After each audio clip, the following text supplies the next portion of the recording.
Although the intensive phase of his therapy is over, Randy Liberty continues to see his therapist from time to time. With his permission, we asked Dr. David Meyer for some perspective about PTSD. When a terrible event happens, we like to hide it. We, stick it away somewhere, stuff it. We don't want to have to think about it or deal with it. But then what happens is it just pops up when you least expect it. I always think of it as a junk closet or a junk drawer. We throw all that stuff in the closet, and then we spend a lot of time having to keep that door closed because there's so much stuff in there.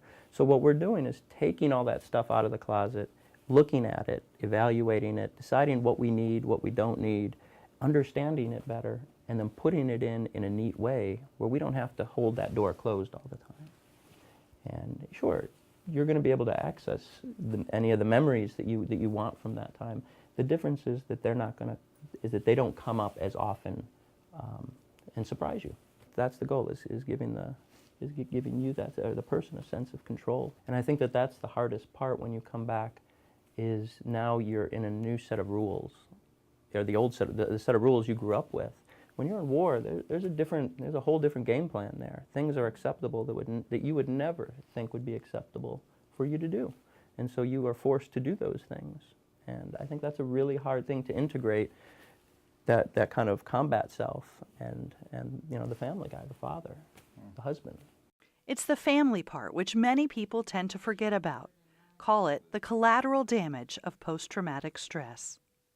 I was so frustrated that nobody was asking the families about how they were feeling.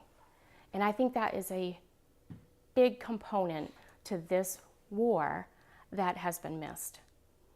All this time, it's sort of been building up, and I've become so frustrated. And it's like, why isn't people asking me? Why aren't they saying, how are you feeling? And it really wasn't about me, and it isn't, but it is. And it's about the children and the family dynamic. Because that soldier or veteran is not coming home by themselves. They're living with people, and those people are feeling the effects. They are taking the direct hits. When Randy goes off to work, he puts on his uniform, and he puts on his smile, and he's on his best behavior. So when Randy comes home and he takes that off, he's so much more vulnerable to his feelings, and that's when it comes out. How would you characterize where he is? Randy I feel that he's in a place where when these feelings do come up to the forefront, he's able to process them in a much more productive manner. Grunts, soldiers, Marines have a reluctance to admit defeat or to feel broken a bit, and the Army trains very well into this suck it up. Just suck it up. Suffer in silence. World War II! Thank you for your service, sir, very much. When the game's over and you're out of the Army and it's time to recover, you need help. And that's not a concession to your weakness.